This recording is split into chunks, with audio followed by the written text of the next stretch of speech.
Bitcoin ले लो, bitcoin ले लो, जितने चाहे सब आप बिटकॉइन ले लो। सो दोस्तों, जब आप देखोगे कि आज बिटकॉइन की वैल्यू अराउंड $23,000 टच हो चुके हैं, जो कि मेरे हिसाब से करीबन 15 लाख रुपीज़ के आसपास होगी। सो ये जो बिटकॉइन होते हैं, इसकी वैल्यू इतनी आज ज़्यादा क्यों हो चुकी है? आपने न्यूज़पेपर में रिसेंटली ही सुना रहेगा इस खबर के बारे में। सो इसके अलावा ये बिटकॉइन के अलावा कोई और भी क्रिप्टो करेंसीज है, या फिर उनकी वैल्यूज़ इतनी ज़्यादा क्यों नहीं है जो बिटकॉइन अचीव कर चुका है? फिर ये आज ये बिटकॉइन की इतनी ज़्यादा प्राइस क्यों हो चुकी है? मतलब जब आप इस बिटकॉइन के बारे में अगर आपने सुना रहेगा तो अराउंड 2009 के अराउंड ये कुछ लॉन्च हुआ था मार्केट में, तब इसकी वैल्यू इतनी नहीं थी, तब इसको ज़्यादा कोई इंपॉर्टेंस दे नहीं रहा था। लेकिन आज इसने रिकॉर्ड तोड़ दिया है, अराउंड $23,000 प्राइस हो चुकी है इसकी, और इससे भी ज़्यादा का प्राइस हो सकता है मेरे हिसाब से। मतलब अगर मैं फ्यूचर को अगर प्रेडिक्ट करते जाऊँ तो ये मेरे हिसाब से अभी जब 2020 एंड हो जाएगा तब इससे भी ज़्यादा प्राइस हो जाएंगे। हाँ, कैसा है, बिटकॉइन एक ऐसी वर्चुअल करेंसी है जिसका प्राइस कभी स्टेबल नहीं रहता, लेकिन फिर भी इसमें बहुत सारा रिस्क इन्वॉल्वमेंट रहता है। और ठीक है, आज बिटकॉइन के बारे में अगर हम लोग बात कर ही रहे हैं तो बिटकॉइन के अलावा भी और क्रिप्टो करेंसीज कौन सी रहती है, फिर इसके अलावा बिटकॉइन माइनिंग क्या होती है, फिर क्रिप्टोग्राफी क्या रहती है, फिर हमारे ट्रांजेक्शन्स कैसे होते हैं बिटकॉइन के अंदर, और इसे हम सेफ़ एंड सिक्योर कैसे बना सकते हैं, या फिर ऐसा क्यों होता है, ये सारे टर्म्स से आज हम इस टॉपिक के अंदर डिस्कस करेंगे। सो ज़्यादा टाइम वेस्ट नहीं करती है, let's get straight into the video. नहीं, थोड़ा टेक्निकल गुरुजी स्टाइल में हो जा रहे दो। सो हेलो फ्रेंड्स, मेरा नाम है आशीष, आप देख रहे हैं एचटेक यूट्यूब चैनल। चलिए शुरू करते हैं। सो फ्रेंड्स, ये जो बिटकॉइन की वैल्यू है, इसकी वैल्यू डिसाइड कौन करता है? मतलब आज अगर हम बोल रहे हैं कि इसकी वैल्यू $23,000 टच हो चुकी है, तो ऐसा क्यों हो चुका है?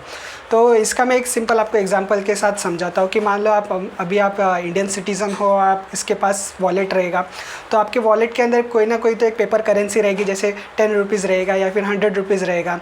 तो फिर अगर आपके पास वो 10 रुपीज़ या 100 रुपीज़ की नोट है, तो आप कैसे बोल सकते हो कि बाबा ये 10 रुपीज़ की ही नोट है? बराबर ना? आप बोल सकते हो कि बाबा ये 100 रुपये की नोट है, या फिर 200 की नोट है, ठीक है, 500 की है। तो फिर ये ऐसा कौन डिसाइड करता है कि बाबा इसकी वैल्यू 10 रुपीज़ ही है?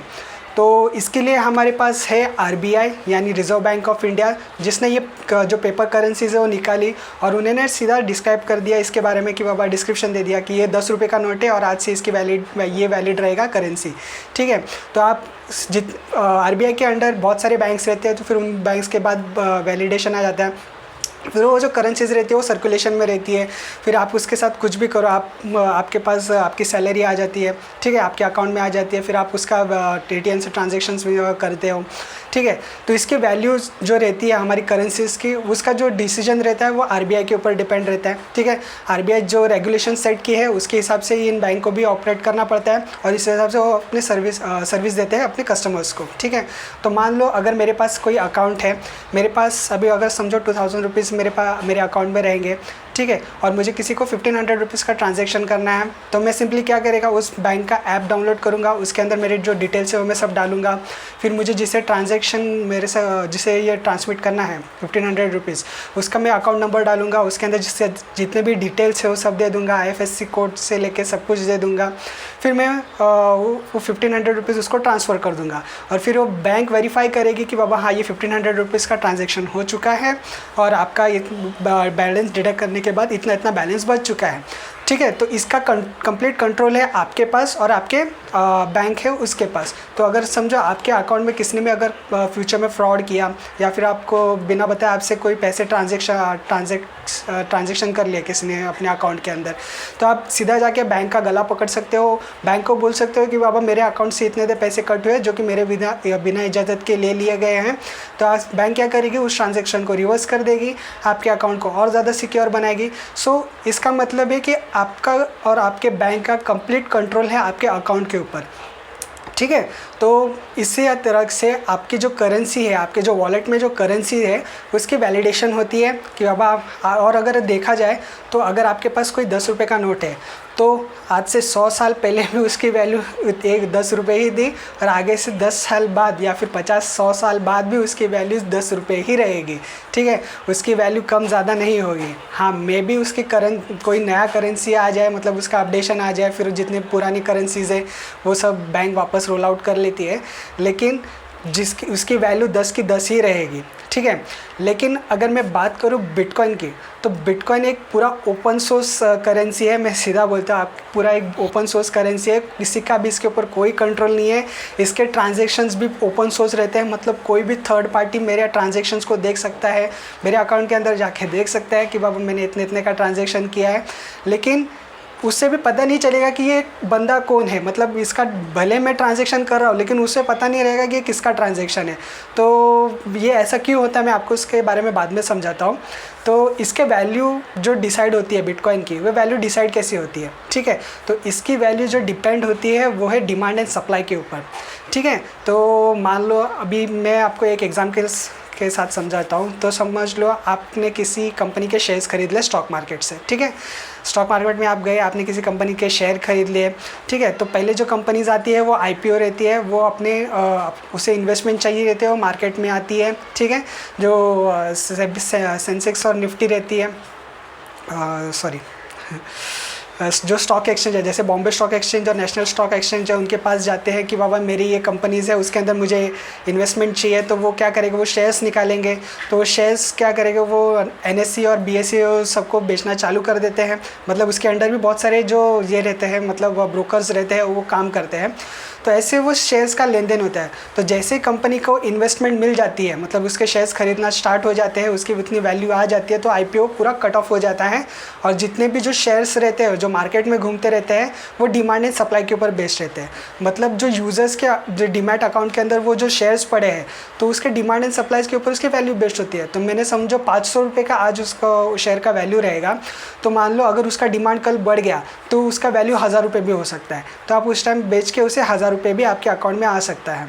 तो कैसा है कि इसकी वैल्यू डिपेंड नहीं रहती, उसका कंप्लीट डिमांड एंड सप्लाई के ऊपर उसका वैल्यू डिपेंड रहता है। अगर मान लो उसका वैल्यू, उसका में आपका लॉस भी हो सकता है कि मे बी उसका सप्लाई बाद में कम हो जाए, उसका वैल्यू कम हो जाए, तो आपको उसका इतना रेट ना मिले।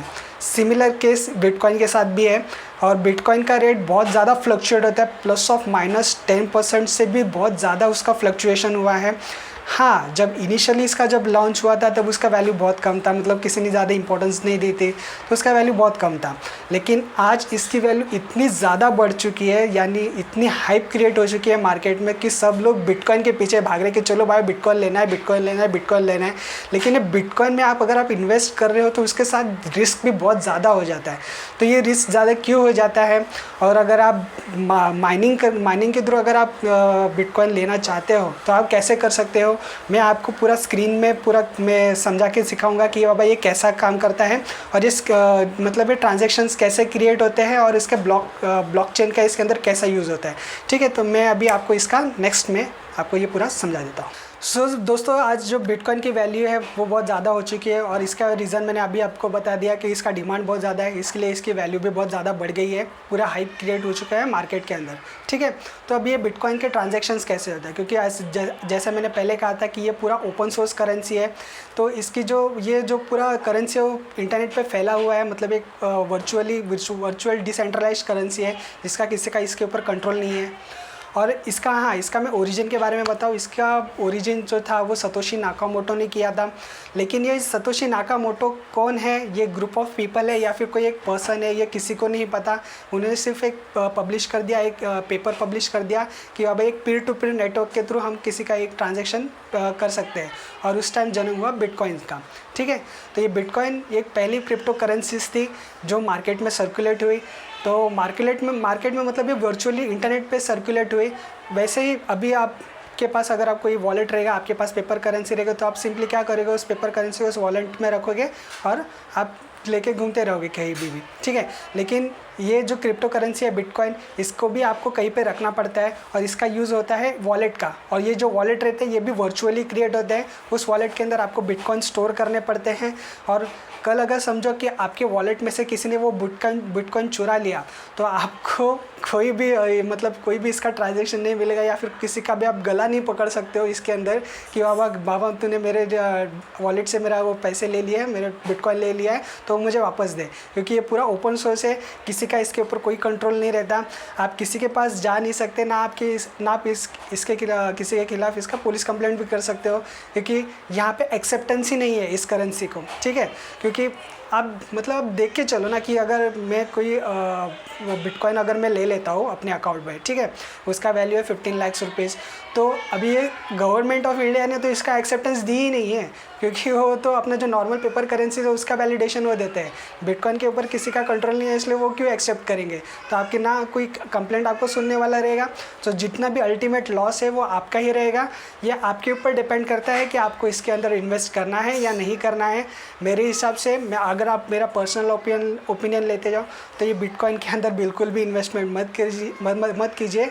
बहुत ही अनस्टेबल करेंसी है, कभी भी इसकी वैल्यू बहुत ज़्यादा गिर सकती है। मैं तो बोलता हूँ कभी अगर फ्यूचर में मतलब ये थोड़े पल की खुशी के लिए आप पूरा इतना ज़्यादा नुकसान तो नहीं कर सकते आप, ठीक है। अगर आपको वन डे में इन्वेस्टमेंट करनी है, आज मैंने इसका इन्वेस्टमेंट की और अगर कल इसकी थोड़ी वैल्यू ज़्यादा हो, थोड़ी सी भी वैल्यू बढ़ जाती है ना, तब आप उसे बेच सकते हो, ठीक है। लेकिन लॉन्ग टर्म के लिए इसके अंदर इन्वेस्टमेंट करना पूरा बेवकूफ़ी वाला काम रहेगा। मैं तो सीधा बोल देता हूँ आपको, ठीक है। तो अभी बात करते हैं क्रिप्टो माइनिंग की या फिर बिटकॉइन की माइनिंग की। मतलब इसके अलावा भी बहुत सारे ऐसे क्रिप्टो करेंसीज है जिसकी माइनिंग की जा सकती है, ठीक है। तो जब ये बिटकॉइन का जो सर्कुलेशन चालू हुआ तो इसके अलावा और भी ज़्यादा क्रिप्टो करेंसीज मार्केट में आई, जैसे कि इथेरियम हो गया। ये सेकंड मोस्ट हाईएस्ट करेंसी है क्रिप्टो करेंसी में, ठीक है। फिर थर्ड होता है आपके ये लाइट कॉइन्स रहते हैं, फिर डॉज कॉइन्स रहते हैं, फिर बिटकॉइन कैश रहते हैं। तो ये बहुत सारे ऐसे वर्चुअल करेंसीज है और बैड टोकन्स रहते हैं, जैसे बेसिक अटेंशन टोकन्स रहते हैं, ठीक है।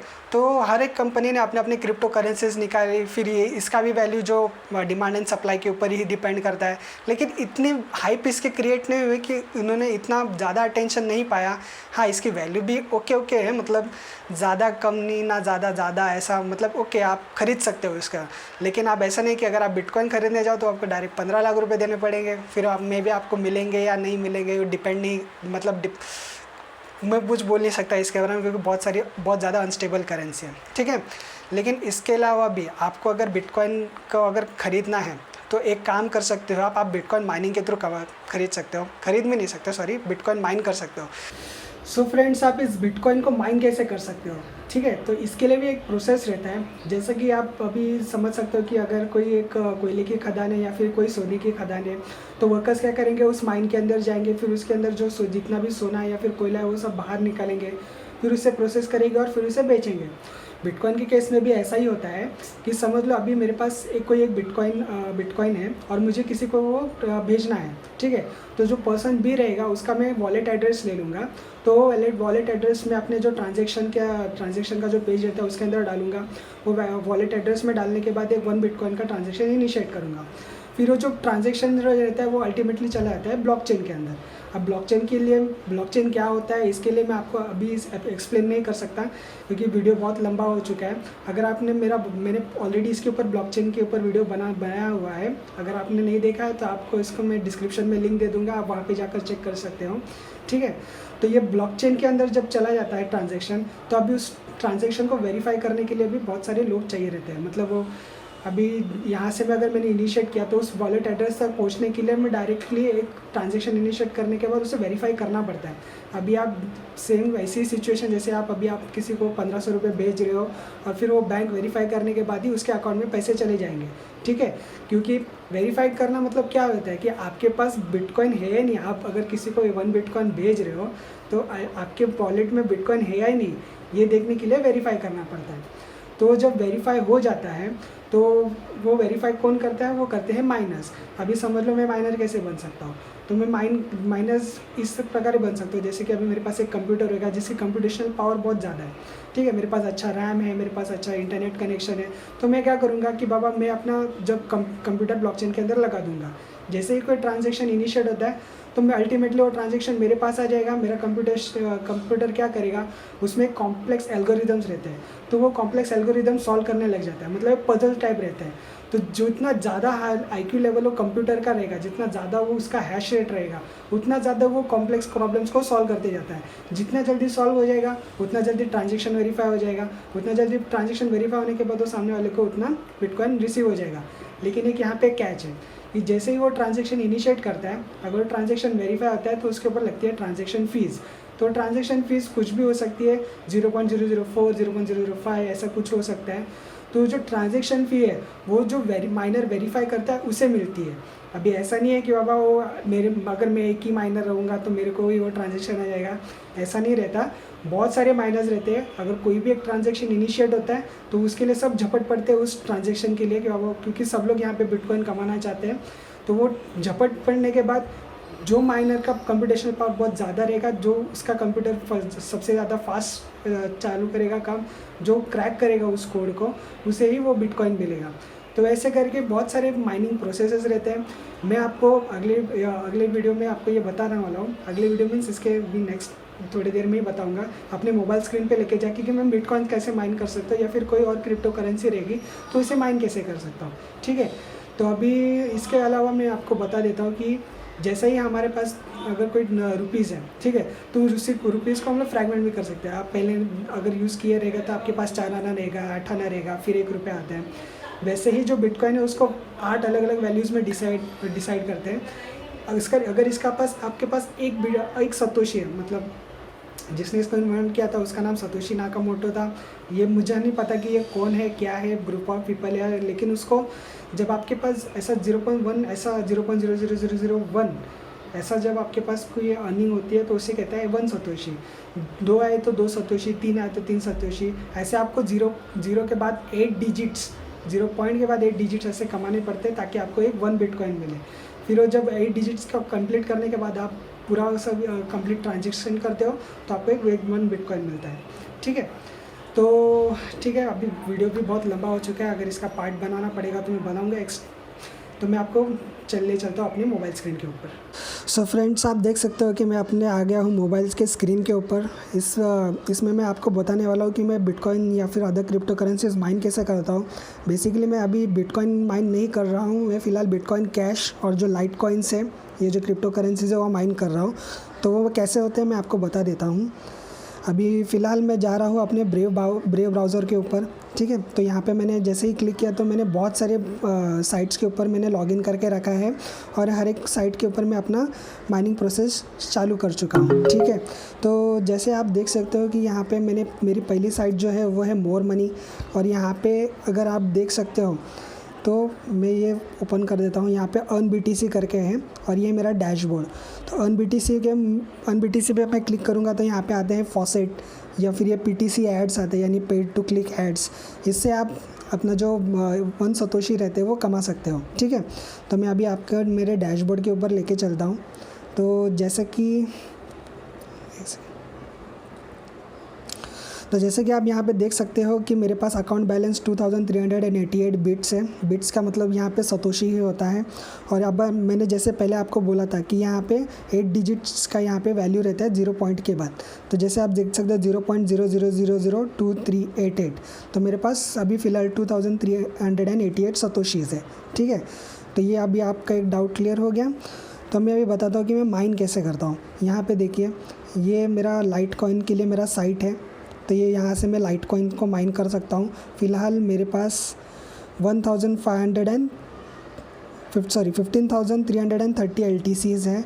तो यहाँ से मैं LTCs माइन करता हूँ। और ये रहा मेरा और एक साइट रहेगा जिसके अंदर मेरे पास अभी 0.00015711 BTCs है, ठीक है। तो अभी ब्लॉकचेन के अंदर हम ट्रांजैक्शन कैसे इनिशिएट कर सकते हैं ये मैं आपको बता देता हूँ। यहाँ पे देख सकते हो रियल टाइम पे आउट्स बता रहा है, जिसमें यहाँ पे डेट कब का है। अब मतलब अभी ये 51 मिनट्स पहले है, मतलब डेट आज का ही रहेगा, लेकिन 51 मिनट्स पहले था ट्रांजैक्शन हुआ था, इसलिए ये 51 मिनट्स पहले बता रहा है। अमाउंट देखो 0.0042 का BTC अमाउंट है। एड्रेस मतलब ये भेजने वाले का एड्रेस है। मैंने आपको ब्लॉकचेन के वीडियो में भी बताया कि एक इनिशियल एड्रेस रहता है और एक लास्ट एड्रेस रहता है, मतलब जिसका रिसीवर का एड्रेस रहता है। तो वो 2 एड्रेसेस उसके अंदर रहते हैं, ठीक है। फिर आपका प्लान कौन सा है, आपने अगर स्टार्टर प्लान लिया, बेसिक प्लान, मतलब ये जो साइट के ऊपर अलग अलग प्लान्स रहते हैं। और ये रहते हैं ट्रांजैक्शन IDs। मतलब मैंने जैसे आपको अभी कहा था कि ट्रांजैक्शन क्रिएट होता है और उसे वेरीफाई करना पड़ता है। तो जब आप वेरीफिकेशन के लिए मतलब ट्रांजैक्शन इनिशिएट करते हो तो उसे वेरीफाई करने के लिए ट्रांजैक्शन ID जनरेट होता है। तो उस हिसाब से वो ट्रांजैक्शन ID के ऊपर से माइनर्स है वो देख लेते हैं। तो अभी मैं आपको इसके ऊपर क्लिक करता हूँ, वॉलेट एड्रेस के ऊपर क्लिक करने के बाद अभी आप देख सकते हो कि मैं यहाँ पे उस एड्रेस के ऊपर आ चुका हूँ। यहाँ पे ये सेंडर का एड्रेस है, लेकिन मुझे नहीं पता कि ये सेंडर कौन है, ठीक है। यहाँ पे उसका QR कोड दिया है, कितने का ट्रांजैक्शन से लेके सब कुछ है। जैसे मैंने आपको पहले बोला था कि ये एक पूरा ओपन सोर्स करेंसी है, इसमें कोई भी जाके देख सकता है, ठीक है। फॉर्मेट यहाँ पे अननोन है, लेकिन ट्रांजैक्शंस कितना है 281 का, ठीक है। टोटल रिसीव्ड 8.91500793 BTC है। सेंट कितना हुआ वो है, ठीक है। आप देख सकते हो रिसीव्ड और सेंट में थोड़ा सा जो डिफरेंस है ना, वो रहती है आपकी ट्रांजैक्शन फ़ीस, ठीक है, जो अल्टीमेटली वो माइनस को मिलती है। फिर यहाँ पे आप आओगे नीचे तो हैश कितना है, डेट क्या है, फिर फ्रॉम, फिर टू, फिर फ़ी कितना लगा, ठीक है, अमाउंट क्या है, ये सब कुछ आपको पूरा डिटेल इस ब्लॉकचेन के वेबसाइट के अंदर मिल जाएगा। तो अभी आप समझ सकते हो कि इसके अंदर मैं ब्लॉकचेन के अंदर भी मैंने आपको बताया था कि ब्लॉक्स कैसे जनरेट होते हैं, इसे हैक करना क्यों मुश्किल है, ठीक है। तो मेरे हिसाब से आपको अभी आप डाउट्स क्लियर हो रहे रहेंगे। मैं और आपको एक साइट बता देता हूँ जिसके अंदर बिटकॉइन तो नहीं, LTC माइन होते रहेंगे, या ये वाली साइट। तो अभी देखो ये मेरे पास जो हैश पावर है, यह पावर 5678.32 गीगा हैश। तो गीगा हैश पर सेकंड मतलब ये मेरी कंप्यूटेशनल पावर है, गीगा हैश पर सेकंड। इसको मैं कन्वर्ट भी कर सकता हूँ 5.678 टेरा हैश, ठीक है। और ये जो हैश रेट है, ये देखो आप, जैसे आप ये अमाउंट देख रहे हो, ये अभी 4, 5, 6, फिर अभी 7 हो गया। ये जो जितना भी नंबर जो वेरी कर रहा है ना, वो अभी हैश रेट है। और मेरे पास अभी बिटकॉइन कैश में माइन कर रहा हूँ तो 0.00102713 इतना मेरे पास बिटकॉइन कैश अभी मेरे पास है, जिसको मैं कभी भी विड्रॉल ले सकता हूँ। और आज के डेट में ये जो आप एक्सट्रीम लेफ्ट में जो नंबर देख रहे हो $315.40290, ये अभी बिटकॉइन कैश का वैल्यू कितना है मार्केट में ये बता रहा है, ठीक है। तो ये इसके अलावा भी मैं आपको बता देता हूँ कि मैं अपना यूनो कॉइन के ऐप में जाता हूँ, एक सेकेंड, ओके। तो मैं आपको वीडियो में जैसे बताया था कि 15 लाख का वैल्यू हो चुका है बिटकॉइन का, लेकिन अभी आप देख सकते हो इसका वैल्यू 18.36 लाख हो चुका है। मतलब बहुत वेरिएशन आया है इस करेंसी के अंदर। यहाँ पे भी आप ग्राफ में भी देख सकते हो कि पहले कितना था, बहुत कम वैल्यू थी, फिर अल्टीमेटली बहुत ज़्यादा बढ़ गई, फिर और ज़्यादा बढ़ गई, फिर वापस से कम जाती है। मतलब ये पूरा अनस्टेबल करेंसी है। सो आप अगर इसमें इन्वेस्टमेंट करना चाहते हो तो थोड़ा आप मार्केट स्टडी कीजिए, फिर उसके बाद इन्वेस्ट कीजिए। मैं अगर अपने वॉलेट पे आता हूँ तो मैं आपको हर एक चीज़ का बता देता हूँ। यहाँ पे ये बहुत सारे क्रिप्टो करेंसी है, जैसे बिटकॉइन है, दूसरा वाला बिटकॉइन कैश है, तीसरा वाला इथेरियम है, तीसरा LTC मतलब ये लाइट कॉइन्स हो गए, ठीक है। मेरे पास फ़िलहाल 5.38 रुपीज़ के लाइट कॉइन्स है। एक्सचेंज में अगर मैं जाऊँ तो यहाँ पे आप देख सकते हो, एक अगर आप बिटकॉइन ख़रीदना चाहते हो तो उसका वैल्यू आपको पड़ेगा 18,39,999। एक बिटकॉइन कैश लेना चाहते हो तो 24,699।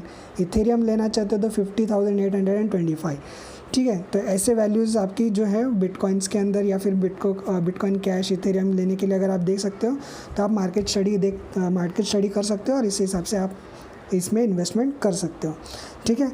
तो मेरा इसके लिए मैं आपको इस साइट के ऊपर लेके आया था, ठीक है।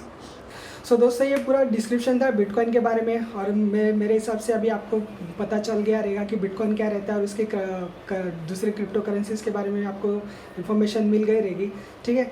तो अभी अगर आप इस चैनल पर नए हो तो इस चैनल को सब्सक्राइब कर दीजिए यार, मतलब मुझे भी थोड़ा मोटिवेट करो कि मैं ऐसे वीडियोस फ्यूचर में बनाता रहूँ। तो ये वीडियो का मेरा बनाने का मकसद यही था कि थोड़ा एक हाइप क्रिएट हुआ था बिटकॉइन के बारे में, तो उसका थोड़ा इन्फॉर्मेशन मैं आपको एक साथ शेयर कर दूँ। और इसके अलावा मुझे हैकिंग का भी ट्यूटोरियल्स अभी लेने हैं, तो मैं मेक श्योर करूँगा कि इसके बाद जितने भी वीडियोज़ रहेंगे मेरे हैकिंग के रिलेटेड रहेंगे। सो अगर आपको ये वीडियो पसंद आए तो इसे लाइक कीजिए, अपने दोस्तों के साथ शेयर कीजिए, ठीक है। तो मैं मिलता हूँ आपसे अगले वीडियो में। Thank you and good bye.